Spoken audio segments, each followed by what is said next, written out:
Apakah boleh sholat memejamkan mata karena rasanya bisa lebih khusyuk? Memejamkan mata tidak diatur dalam hadis Nabi, tidak juga dalam Al-Quran,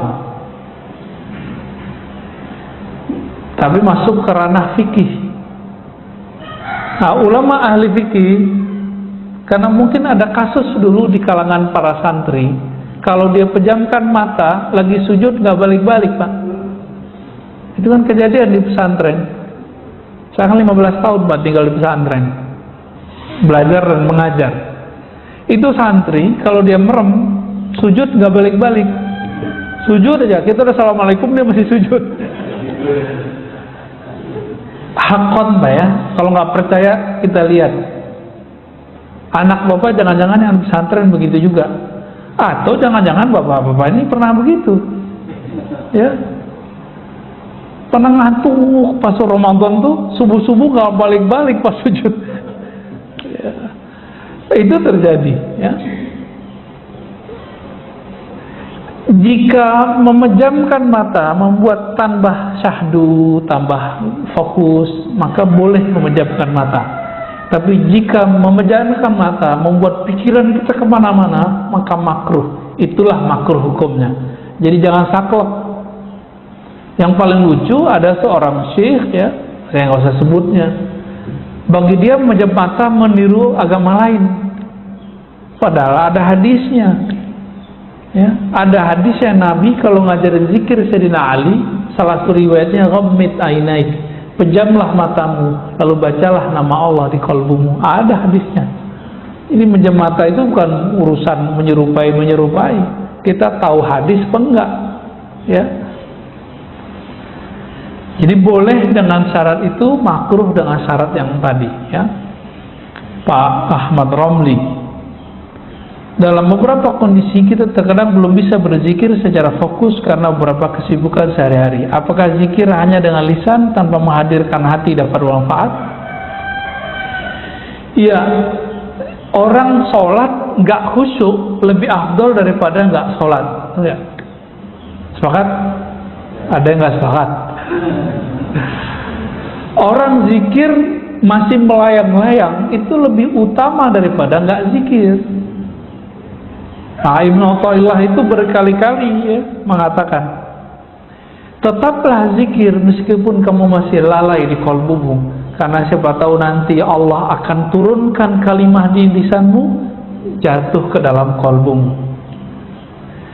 Kalau sudah jatuh ke qalbumu, Allah angkat derajatmu. Dari masuk ke qalbu, nanti Allah buat kita yaqzah, sadar hadir. Dibaca ini yang punya nama hadir terasa dalam diri kita. Begitu terus naik. Itu beliau ingatkan. Bagi Allah semuanya mudah, ya. Bagi kita yang susah karena kita mikirin pakai ini. Jalan aja Pak zikir. Cuma mesti berguru, ya. Kalau nggak berguru saya nggak jamin bener Pak. Takutnya setan nanti yang membimbing. Kita baca Fatihah aja ada gurunya.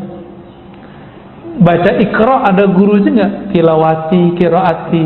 Nanti tamyiz ini terjemahan sama ustadz kita nanti ada gurunya. Masa untuk urusan alam rohani gak ada gurunya? Sombong amat. Ini yang paling lucu, paling repot. Udah kiai, udah profesor di kampus, kiai di pesantren, nggak mau punya mursyid. Bagi dia cukup saya baca kitab. Sombong ente, ya. Imam Ghazali selevel Imam Ghazali itu masih butuh mursyid Pak. Siapa nama mursyidnya? Abu Ali Al-Farmadi, untuk mengajarkan beliau cara berzikir kepada Allah. Padahal teknik zikir dia tahu semua. Cuma teknik ini dia nggak tahu porsinya gimana, bagaimana cara penerapannya. Ketika ketemu Imam Abu Ali Al-Farmadi baru dia tahu caranya. 10 tahun dia berlatih dengan Imam Abu Ali Al-Farmadi. Selevel Ghazali loh. Siapa hari ini profesor yang sehebat Ghazali? Ya.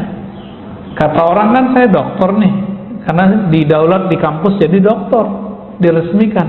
Tapi sampai sekarang secuil kuku Ghazali pun saya belum Pak. potong nih rambut Ghazali, belum sampai saya pada ke makom itu. Saking mulianya ilmu Imam Ghazali itu, ya. Sampai hari ini orang banyak su'ul adab kepada beliau, cuma karena Imam Ghazali itu menukil beberapa hadis yang dhaif dan tidak sahih dalam Ihya, itu Imam Ghazali dikecengin. Ya, berani Pak, anak-anak muda baru tamat S1, baru gelar LC, SAG, sarjana alam gaib, ya. LC langsung ceramah, MA, doktor mending. Itu berani hari ini ngata-ngatain seorang Imam Ghazali.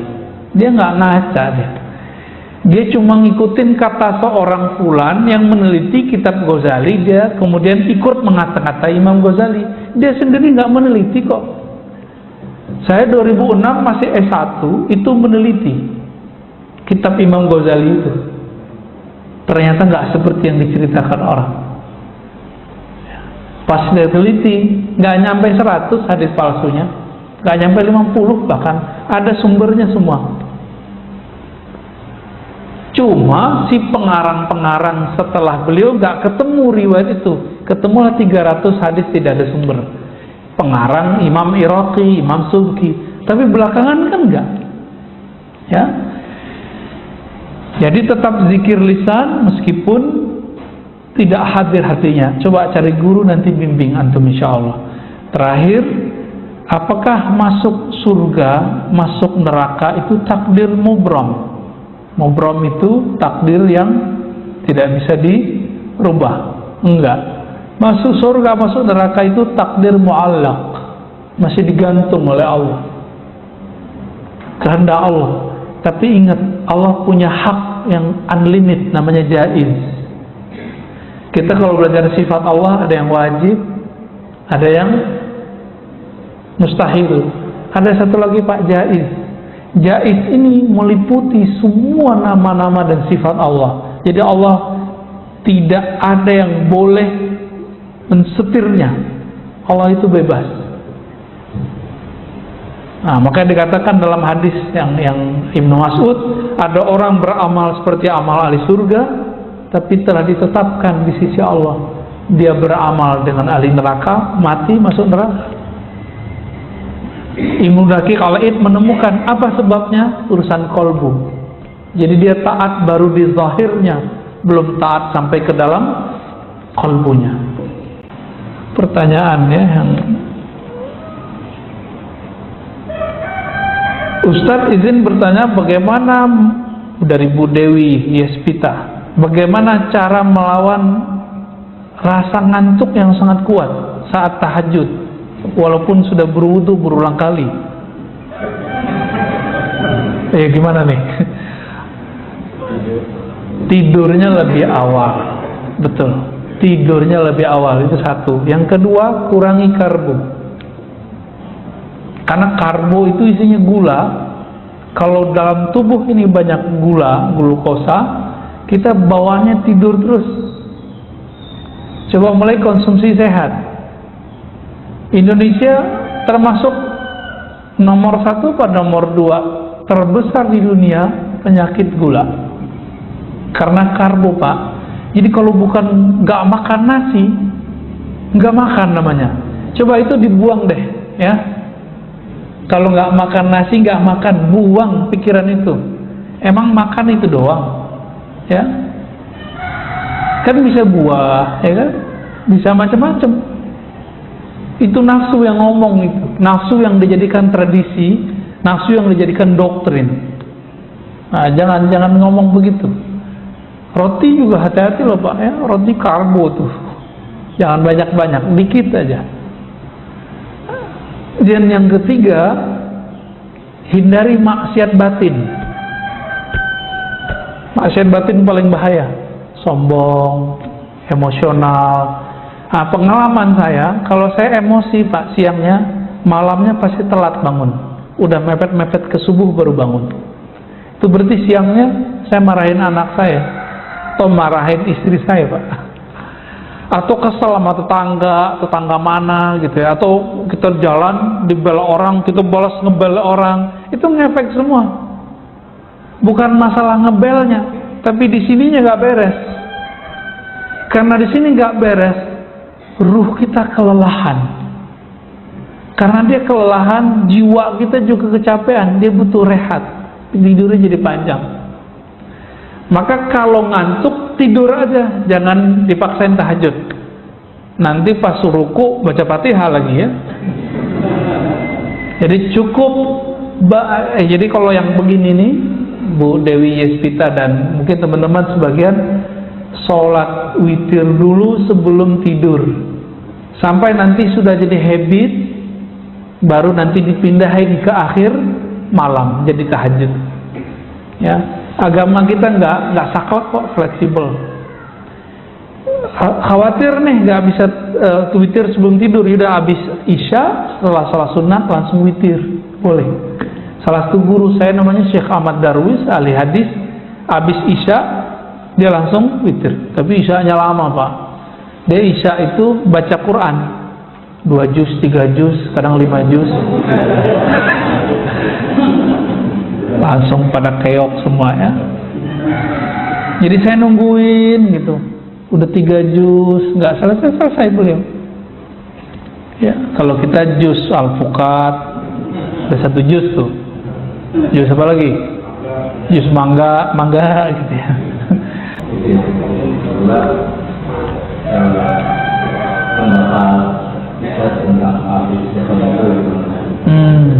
Ya. Ini pertanyaannya berat ini ya. Wali tidak mengetahui kecuali wali. Ini kita bagi dulu Pak. Jadi wali itu boleh dibagi 3 dalam hal dikenal atau tidak dikenal. Pertama, paling rendah, wali yang dia tidak tahu kalau dirinya wali. Inilah perdebatan Imam Ibnu Furaq dengan Qushairi, muridnya. Muridnya ternyata lebih tinggi daripada dia, karena muridnya bertasawuf.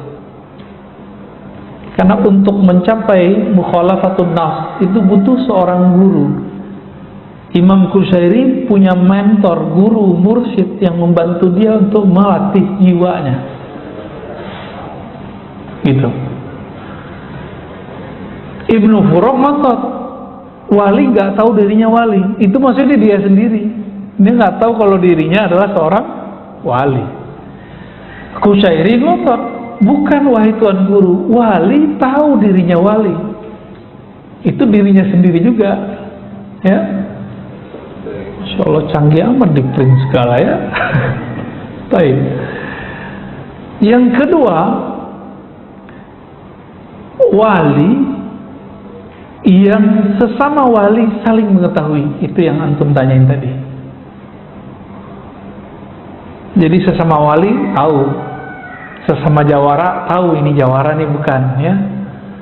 Sesama ahli keilmuan mengerti orang yang diajak ngomong ini ahli ilmu. Gitu. Maka wali juga sama. Wali ini kan ukurannya bukan pada penampilan, tapi pada ma'rifatullah. Dia kenal Allah seberapa. Karena wali itu diartikan kekasih Allah. Ya, kalau bahasa ininya pacarnya Allah, kita kira begitulah. Tapi kan Allah nggak pacaran, Pak. Ini bahasa biar mudah aja ya. Orang kalau udah sayang dengan sesuatu, dia akan mengenal seluk-beluknya. Si wali itu sangat mengenal nama dan sifat Allah dan seluk-beluk seputar nama dan sifat Allah. Maka disebutlah dia wali. Jadi bukan karena keramat, ya, bukan karena banyak jamaah, bukan karena air doanya mustajab, bukan. Tapi karena dia mengenal nama dan sifat Allah Subhanahu wa ta'ala. Dan yang ketiga, wali yang dirinya tahu dia wali, tapi di luar sana tidak ada yang tahu dirinya wali kecuali Allah. Disebut dengan rijalul ghaib. Rijalul ghaib, udah rijal ghaib ya. Nah, wali-wali ini kalau ketahuan dia minta mati. Jadi kalau ada wali itu baru muncul mati, yaitu mungkin dia rijalul ghaib kali. Ya. Biasanya rijalul ghaib ini nggak punya murid. nggak ada muridnya, Pak. Ya, urusan kalbunya dengan Allah Subhanahu wa Ta'ala. Nah, bagaimana dengan ekspos kewalian hari ini? Nggak ada ekspos kewalian, ya, ya nggak ada. Kalau ada orang ekspos wali, ya wali murid kali ya. Yang ada itu orang mengekspos keramat, mengekspos gaya-gaya kewalian. Bukan, wali gimana mau eksposnya? Wali itu urusan hamba dengan Allah. Maka eksposnya hanya bisa kepada orang-orang yang mengenal Allah. Emang di YouTube siapa yang mengerti ini wali nggak wali? Yang nonton YouTube macam-macam, ya. Mau ada 1000 orang bilang, oh kita ini wali. Kalau Allah bilang enggak masuk. Walaupun ada 1 biliar orang tidak mengatakan kita wali, tapi Allah bilang, kamu waliku, jadi wali, Pak. Jadi itu bukan urusan jamaah. Dan wali tidak pernah diangkat oleh jamaah, Pak. Kecuali wali murid, ya. Wali kelas, itu SK-nya dari kepala sekolah tuh, wali kota, ya. Wali apa lagi, Pak? Wali santri, sama ya. Wali nikah, wah asik juga tuh. Baik. Bagaimana dengan Habib Syekhon ya? Habib Syekhon itu, nah, jadi teman-teman, wali ini ada yang mencapai kewaliannya dengan cara suluk thariqah, berlatih Allah angkat. Ini suluk namanya. Nah, orang begini biasanya jadi kiai mursyid. Tidak semua mursyid wali, Bapak ya. Kalau Habib Syekhon itu masuknya ke majzub.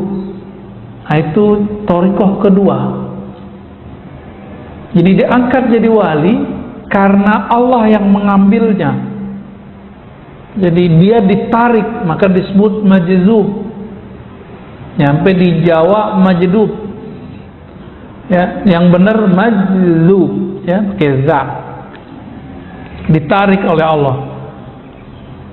Nah, orang-orang majzub ini setiap saat Allah memandang kalbunya dengan cinta, dan orang ini kalau sudah begitu maka muncullah kegirangan di kalbunya. Di saat itulah terjadi keanehan-keanehan. Tergantung nanti karakter nasiahnya gimana dulu. Barangkali Habib Syekhon masuk sana. Jadi jangan antum bilang beliau Habib gila, jangan. Itu buruk adab tuh. Yang bilang dia gila, saya khawatir ntar keturunannya ada gila. Karena menyakiti seorang wali. Hati-hati ya. Itu Habib Syekhon. Sama dengan Habib Ja'far Allah yarham, sudah meninggal, Al-Kaf ya. Benar, Al-Kaf ya. Itu sama masuk ke sana tuh. Dikasih panggung lagi sama teman-teman kita santri ya. Itu nggak jelas tuh, Fatihah, itu aja nggak jelas. Tapi bagi dia tuh jelas, bagi kita nggak jelas. Kalau datang sadar biasanya dia ngomong kayak orang biasa. Nah, ini yang namanya ahwal. Jadi ahwalnya kalau datang, ahwal itu artinya kondisi-kondisi rohani yang dia tidak bisa nahan. Kalau Wan Sehon apa yang terjadi pada beliau? Nyoret-nyoret, Pak. Yang biasa dicoret mobil, tuh orang-orang yang cinta sama mobilnya dicoret-coret mobilnya sama dia. Ya kan? Ada yang dicoret bajunya, berarti orang ini suka atribut.